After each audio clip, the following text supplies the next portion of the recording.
Okay, Daniel, so let's start here because obviously every NFL club's fan base is obsessed with their first-round pick, and the Bills are all the way down at 27, which, you want to be down there because that means you had a good season. But the waiting is the hardest part, as we've heard before. So I think the thing that Bills fans are most interested in is what talent at what positions will push top talent at other positions down to where the Bills sit at 27, if you know what I'm getting at there. Yeah, I think that it's a really good group of edge rushers. Okay. So I think you're going to see a big run on those early in the draft. Obviously, the quarterback run is going to take place early up at the top 10. But I think combined with that, with the edge rushers, I think you'll see a pretty good run on corners as well. To me, if you're looking at like the value of where they're picking right now, what does that look like? I think interior offensive lineman is actually the place where you're going to find That's premier good. players.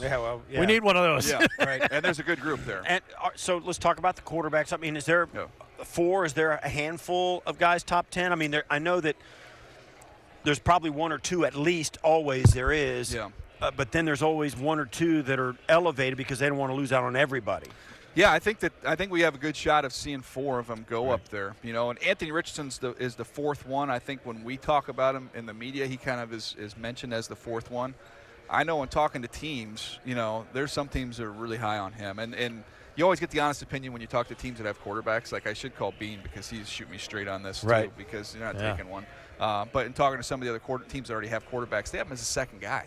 And that's flaws and all because they feel like, look, there's risk with all these players. So if I'm going to take a risk, I'd like to have the reward be as high as possible, and his reward is sky high. Right. So he's a Josh Allen type athlete. Traits. He's a 4.4 guy at 230 plus pounds. I mean, you're talking like it's not when you're watching quarterbacks, especially when you see them when they're that big. Dang. And you're watching him in that conference in the SEC, and you're seeing 80-yard runs, 60-yard runs. Yeah. You're just like, that's not normal. Yeah, and I see that because that when push comes to shove and all these young quarterbacks are going to get into a spot where they don't see it well enough yet. Yep. They can make the throw, but they don't see it right, which, all that stuff. And you can cover up a lot of sins if you can run a 4.4 and you're 230 pounds. Yeah, and I remember being up there during Josh's rookie year, and that was, he did not. That was the offense. Yeah, that was him just running around like crazy, just making things happen with his legs. And I think if you look at Jalen Hurts' success as well, and you look at maybe even the failure of some of the other young quarterbacks, and I firmly believe that your legs need to be able to buy you enough time before you're ready to win with your arm. And if you don't have that athleticism, all of a sudden you come out there and now you're going through the normal learning curve. There's no tolerance for that anymore. Nobody has any patience for that. So you got to find a way to be competitive in football games while you're trying to learn how to play this very, very tough, complicated position. Well, let's say this then. Where's the perfect place for a guy like Richardson? Well, that's a great question. Because he didn't want to go to New York because they've got the patience of an avalanche. Yeah, there's no chance. Right. Yeah, that doesn't work there. So to me, they got to go to veteran. They got to go the veteran route with the Jets. But when I look at Richardson, I look at teams in the NFC South, and I just say, okay, that division is infinitely winnable. Right. And there's time to grow. The rest of the division isn't lumping None of them have else anything up. figured out. Yeah. None of them. So it's like, okay, just you pick your team, pick them out of a hat. Atlanta, you think about the Bucks, they're out of the Tom Brady business. I know they like Kyle Trask, but they don't know what they have there. Carolina, I mean, you go all the way down through the whole group. The Saints, they all need a guy. Yeah, that's crazy. Interior offensive line. You said the value should be good down there where the Bills are picking at 27. So let me fire some names off at you. Osiris Torrance may not be there. Steve Avila, the TCU kid. Matthew Bergeron, the Syracuse kid just down the thruway from us. And then John Michael Schmitz and Joe Tippmann. That's his guy. I love Joe Tippmann, too. Steve Avila, I would put him in there as well. Done deal. Okay. TCU. Yeah, Steve Avila I just became a little bit familiar with over the course of the last week or so because I was looking at other guys. But all of a sudden, he emerged on a lot of people's boards. He's a good player, and he can play any of those three interior spots. Right. Tippmann can really move. I mean, he's a taller center. Which there have been a 6'6" center. Yeah, I think when he'll probably come in here, he'll probably be in the 6'5s. But if you remember, Max Unger played for a long time. He's a good player as a 6'5" center coming out of Oregon. I think there's some similarities there. This kid can bend. He can really move. They pull him a ton. He gets out to the perimeter, does some cool things. So I think he's a really good player. I mean, John Michael Schmitz is not as athletic as him. Okay. But he's, it's kind of one of those guys when you finish 3 games and you look down and you're like, okay, I don't really have anything negative to say about him. I mean, there's nothing that just blows you away. He's like a steady Eddie kind of. Yeah, he's not uncoiling his hips and dumping guys, but he's not giving up any pressure, and he's getting his man block. He stays attached. So those guys play, and you can win with those guys. Torrance is the elite physical trait guy. So he's going to be size, strength. He's not going to test well here. He's going to run in the 5'1" to 5'2" range. This kid was 400 pounds in high school. So he's dropped all this weight. But in talking to the training facility where he's worked out, it's interesting because you can't move him. And one of the reasons I was talking to the trainer about it, he said he's totally flat-footed. So while that's not going to help you on a 40, you don't want to be a heel striker or a flat-footed runner. You're not going to run fast. But he said, in terms of an anchor of an offensive lineman, it's great. All your cleats are in the ground. You're sunk into the ground. You're not moving that guy. Right. Yeah. Wow. And that's a big issue, particularly the run game and short yardage and all that. It does kind of set a limit on you where what they can ask you to do. I mean, because the Bills have got their tackles coming out. I mean, they got a quarterback that can run out there and run a power sweep. They need a tackle that can get outside and do that. Yeah. But they also don't want somebody that can get pushed back into his lap. I mean, all these guys come with positives and negatives. 100%. Give us an idea, too, about – That's why I'm telling you, Avila. When you dig into Avila can move. Avila's 330-plus pounds. He can move. See, that's the thing. And then the Bergeron kid, too, from Syracuse. Is a good Some people player. are saying tackle. Some people are saying I think he played guard. tackle. Yeah. Okay. He's a so he's good 6'4" enough. kid, I think. Yeah. He's big enough. He's long enough. He can do it. It comes down to, and sometimes you get enamored with they got to be 6'5" plus or whatever, but it doesn't if they're 6'3" and they got 38-inch arms. Well, even if they're not as long, like I mean, in doing the Charger games, Rashawn Slater is right at 6'4". He has 32-inch arms, and he's unbelievable. Yeah. So I mean, if you know how to play, let's say old adage like if you've been short your whole life, you know how to play. When you're short, he's had these arms his whole, and you're playing against elite competition in a big conference like that. What are you looking for in this? I mean, every one of these is different. We showed up here today. It's a little different than it was last year when we were here, and they're tinkering with the schedule off and on. Yeah. What are you? Any feedback coming to you about guys who are looking to like all of a sudden it's like, wow, look at that guy. Yeah, there's going to be some guys that really stand out this week. Adebaware is a defensive tackle from Northwestern who you're going to see, and I'm talking to some people there, said he's got 34-inch arms. He's one of those guys. I love the profile of interior defensive linemen. They're a little bit shorter. He's 6'2", but he's got really long arms because now you have length and leverage, and that is a nightmare to deal with as an interior offensive lineman. So he's going to, I was told, beware of like some Aaron Donald type numbers from him. Wow. He's going to test like so I know there's probably not quite as many alpha male receivers in this draft. So with that in mind, I don't think there's one. Not even one. No. Okay, so with that in mind, where is the value best at the receiver position in this draft? Well, I think that where Buffalo is in the bottom of the first round, I think you could get one of the top guys there. I don't think we're going to see these receivers go real high this year. And so that's the first wave. And if you think there's, 4 or 5, in that first group, I think they'll have a shot at one of those guys where they are.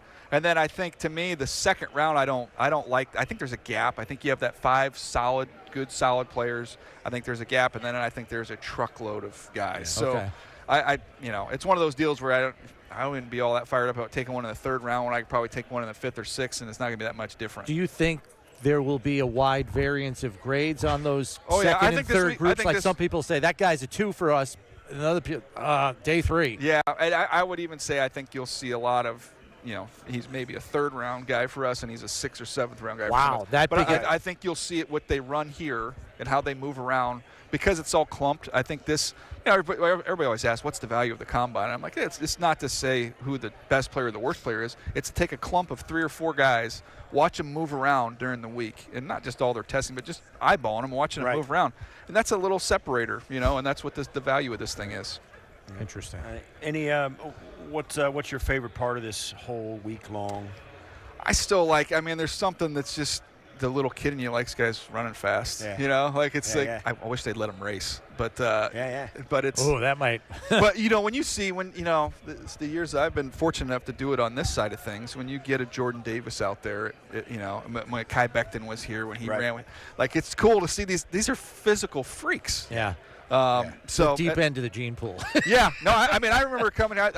My first year here was 03, so it's been a while doing this from the team side of things all the way to this. And I mean, I can remember the stories, and watching Calvin Johnson, who he's not going to run. He's not going to run. Then all of a sudden, they're like, wait a second, he just borrowed somebody's shoes. I guess he is going to run. And the Joker runs 4.3 at 235 pounds or whatever he was. 6'5" plus. I mean, the guy was. It's a freak. I still remember when Jason Peters ran a 4.85, and that was a big deal back then. No, and he was a tight end then at the combine. Yeah, Lane Johnson was rolling out here. There's some guys that are. J.J. Watt was a big time workout. They're very different, yeah. So that to me is still fun. Again, I know there's people you underwear Olympics and what are we doing, and you don't. And I'm like, yeah, no, this is not the only way you draft players. This is a part of it. It's a part of the process. We don't make it more than it is. But what the heck else you got better to do right now? I mean, it's spring training. Right. I mean, come on. That's right. We got this far into it without discussing the much ballyhooed tight end class, which I know you're very high on listening to your conference call last week. I think you said you had 5 in your top 50. There's a bunch up there. As many as 10 in your first 3 or 4 rounds? I think I have 10. That's a high number. 10 or 11 where I gave them a potential starter grade, which usually equates to about the 3rd round, which means there's no way those guys are all going to the 3rd round. Right. You're going to get guys in the 5th round in this draft that I think can be starters, can be good starting caliber tight ends. And it hasn't been that way. It's been a lot of years where I go through and when you're scouting on the road, you go into the school and you watch players by school. Mm-hmm. So you go in there and I got to watch all the Ohio's.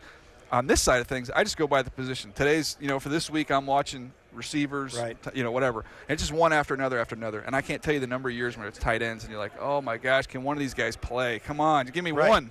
And this year it was like boom, it's boom, amazing boom, boom, because boom. We were talking too. You're getting a big influx nowadays, and this year is a little bit different because you said there's no alpha male receivers. Yeah. But for 4 or 5 years, we've had a huge amount of wideouts, a huge amount of corners, a huge amount of defensive backs who can really play. Yeah. Because all these 7-on-7 camps these guys 100%. are going to, and they're starting to see the passing game at a much younger age and getting more polished coaching. Is it finally getting to the tight end spot maybe, or is this just kind of an aberration? We'll see going into next year. I know one thing, that the best tight end in college football is not in this draft. That kid at Georgia is unbelievable. I took my son to the national championship game. My son goes to Baylor, so it was his best day to watch TCU get their teeth kicked in. Right. He enjoyed it. He had a great time. But so we go to the game, and before the game starts, and he's a college football fan, so he knew who he was. And I said, watch how much better the Georgia tight end is than everybody else on this field. And it was like 5 plays into the game. He's like, it's not even close. It looks like he's playing a different speed. Yeah, and he's not draft eligible until next year. It's crazy. No, I called the this is how Georgia's winning back-to-back national championships. Their offensive line coach is a good buddy of mine. He coached me in college. So I called him and I said, hey, coach, tell me about your freak tight end, right? And he goes, well, he's not in the draft. I go, no, the other freak tight end. The 6'7", 275-pound guy that's going to run 4.6 out here. He's like, the other tight end. Yeah. So, I mean, we know that this is a matchup league. So in a year where the receiver class is not over the top, plentiful with top-end guys all the way through to round 4, how often could you see teams maybe pivoting and saying, give me the tight end? I think so. I think you got to look at it as weapons. I think you just put them in that weapons group, and I think it's a good group of running backs too, some of which can really catch the ball out of the backfield. The Tulane kid. Yeah, the Tulane kid's a good player. There's Kenny McIntosh from Georgia can really catch the ball out of the backfield. Jameer Gibbs is a really fun player to watch. He's got some Alvin Kamara type stuff. Mm-hmm. So I think you're saying, okay, we want to give our quarterback a weapon. Like, we want to give him a solid receiver, or do we want to give him an exceptional tight end? I'd rather, if I'm playing quarterback, I'd rather have the exceptional tight end. Last thing real quick. The Bills are light on numbers for safety. Yeah. Not a great group. Micah Hyde is the only guy under contract. You don't know about DeMar Hamlin, Poyer, what's happening, and a lot of other guys have expiring deals. What is there, I guess, maybe day 2, day 3, if anything? I love Jair Brown, the safety from Penn State. He's my top one. He's the only one I have in my top 50. It's not a great year for safeties. You've got a safety, Brown from Illinois, one of the twins that's a good player. I think it's Sydney, but when you got twins in the same draft, what are they doing to me? I mean, come on. I mean, I just say Brown from Illinois. I can't be wrong. Perfect. Thanks, man. It's great to see you guys. Always good to see you, Daniel. Thanks for the time. Appreciate it. Appreciate you guys.